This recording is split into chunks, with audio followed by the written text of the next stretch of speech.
I'm very interested in Khabib, just as a person in general. I enjoy him as a talent. I enjoy his fighting arts, but he's compelled me because he's different. And whether that is nationalistic, whether that is religious, whether that is the relationship with his family that he has revealed and let us all in on, or it's a combination of it all, I've never identified it. I just find the guy to be a very interesting character. And one thing that I put on Khabib, whether I'm naive, I'm a fan, I'm a mark, I'll take it all. But I take that man to be sincere. I take him to be sincere because the Khabib that I very first met through my television years ago, the Khabib that I met face to face years ago, the struggling, hungry, surviving, battling Khabib, all the way to the Khabib that I see now, whether it's in person or through my television, that is on top of the sports world in his chosen field, that has political influence within his region, that had two different presidents, just that we know of, watching his fights, one of them in person. I say the same guy now that I knew back then. I come face to face and say hello with the same guy that I said hello to way back then, the first time I met him at a little small show where he was cornering somebody that he believed in who was an up-and-comer that had the same dream that he did. And Khabib's wearing their team sponsor shirt and coming out when the music hits the speaker. I just see the same guy. I see something very authentic about that, and I see something very rare about that. So when Khabib speaks, I tend to want to listen. And he recently came out and he said, I'm going to fight 2 more years. And it keeps being a little bit of a moving target with Khabib. I'm going to do 1 more fight. It has to be this guy or it has to be in this location. There's some of that, but that's very natural. That's going to come along with being the champion, having done it somebody else's way so long, and finally you put your foot down and go, you know what, I got a few things I want to do too, and we're going to do it a little bit my way. I'm going to be heard this time. Okay, I can live with a little bit of that. But he come out and he said, I'm going to fight for 2 more years, and he backed that up by saying, nobody can stay undefeated forever.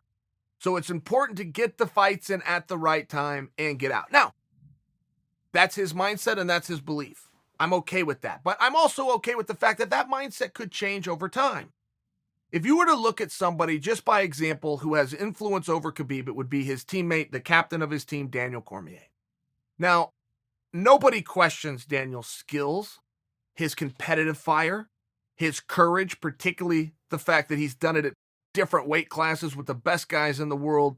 Anyone, any which way you want to do it, he shows up and goes.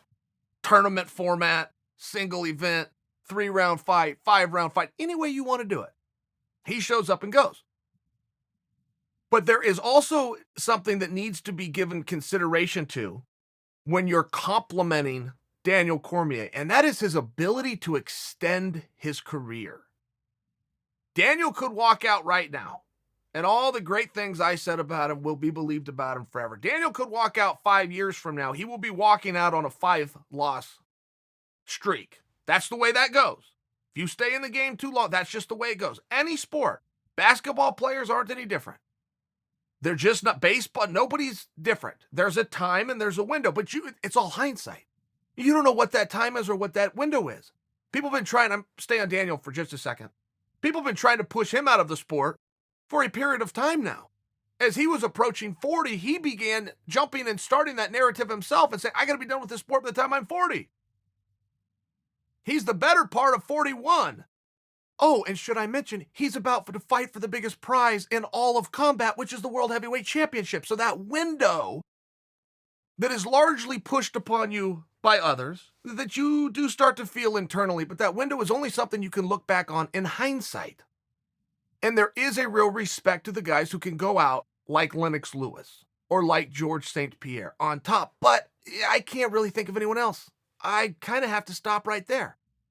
In all of sport, I'm talking combat, in all of sport, if somebody was to back up the clock, shave 5 years off the sport, go out with way less memories, way less training camps, way less experiences, way more times, getting up and having to risk it, yeah, they could probably go out with a lot better record, for sure. be looked at a little bit differently for sure.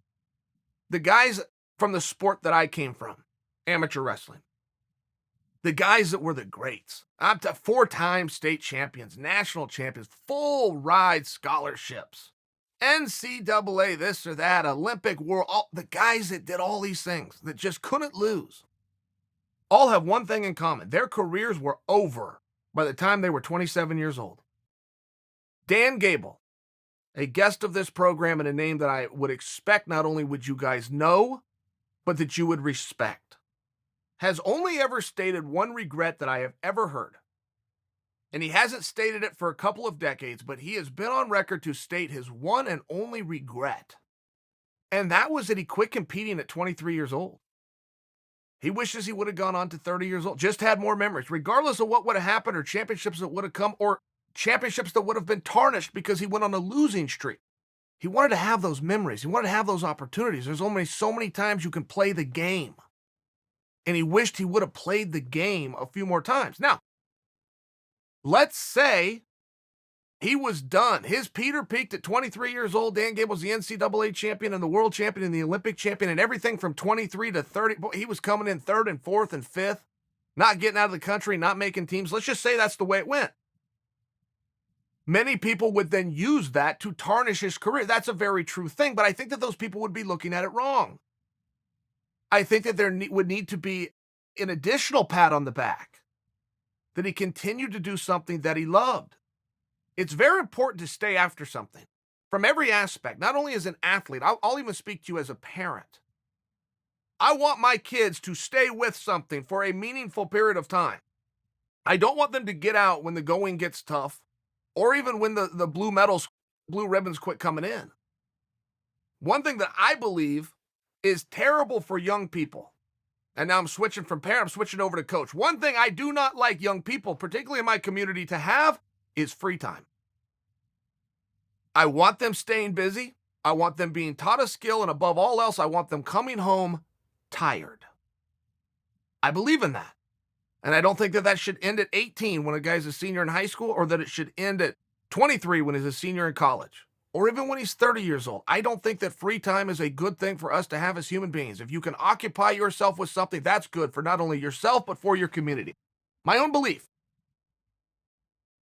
I tie this into Khabib because I believe the pressures that he's feeling, as humble of a man as he appears to be, as a successful and accomplished, and I think that the world is going to be very bright for him post-career. I don't think that he's going to be one of these fighters that's going to have to sit around with his buddies at the barbershop and talk about the good old day when he was good at what he did. I think he will very nicely transition into something else that likely has nothing to do with MMA. That's my guess. That's my prediction for him.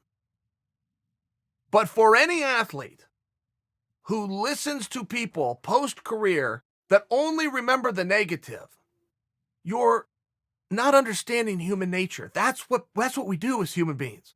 If you get your feelings hurt on social media, don't forget that's why social media, that's why people go get accounts. 1 out of every 100 people sets up a social media account to be nice, particularly to a stranger. They set it up to be a critic. They set it up to hurt somebody's feelings. They set it up to put somebody else down as a way of building themselves up. That's very mean and that's very cruel, but that is human nature. It goes that way. And if somebody continues to do something that they love, and they do it for a little bit longer, in hindsight, in terms of your prime and your peak years, yeah, you could hang your head and go, boy, I wasn't very tough, or I was a quitter there, or I failed at that. You could do that, or you could look at it like an intelligent, sophisticated mind would and say, sure, I could have rewound the clock 10 years, not had those experiences, not have had the camaraderie with the guys, not have seen the world, not have traveled, not have tried. But by God, I sure was tough. If you just look at my frame of work in a short period of time, anybody can be tough. Anybody can be tough for a day. Anybody can be tough for a couple of days. Do it for a career. Turn it into a 4-year period. Call it high school. Turn it into a 4-year period. Call it college. Turn it into a 10-year career. Call it the pros. Don't bring athletics up at all. Anybody can be tough for a small period of time. Anybody can do things that hurt particularly the first time, because they didn't know it was going to hurt and going to be hard. Guy that deserves your respect is well aware of what he's walking into, well aware of how hard that's going to be, but he puts his shoes on and he faces the world anyway. Don't listen to somebody that's, oh, you got beat. Oh, you could have been undefeated and gone out. It's not how you want to. That's just not how you want to look at life. Anything. You want to move forward. You want to try your best. When your time's up, sometimes it's good to know when your race is run. I'm not suggesting you just keep going out there at anything. But I would also suggest for you, as a guy who's been there, done that, and could look back on it, don't close your opportunities if it's something that you want to do. I think that's the biggest question. And not everybody in professional sports, particularly in combat, gets to ask that. Do I want to do this? If you have to be incentivized, if you have to be paid, if it's all about a cash grab, I think you're in the wrong place. And I will tell you as a fan, I don't like that. It just reminds me of movies that I've seen. Back in ancient Rome, the gladiator days, where people are thrown in there and forced to fight. Man, I don't want to see anything like that. I got to have two willful competitors who had the opportunity and time to prepare, who signed a contract, who agreed on specific rules in a specific time, in a specific place, in a specific weight class, with a specific, I got to know you want to be there. And as the sport starts to get away from that, I just offer for you as a fan, it's going in the wrong direction. I want to see, never in the playground, never on the school, anytime. Man, that's called bullying. When one guy doesn't want to be there and the other guy does because he's sure he can get over, that's called bullying. I want to see competition amongst competitors. Compete as long as you want. You decide. I won't tell you, you tell me. But don't look too far ahead. And don't ever look back. Uncle Chael, there's no bad guy like Uncle Chael. Never lost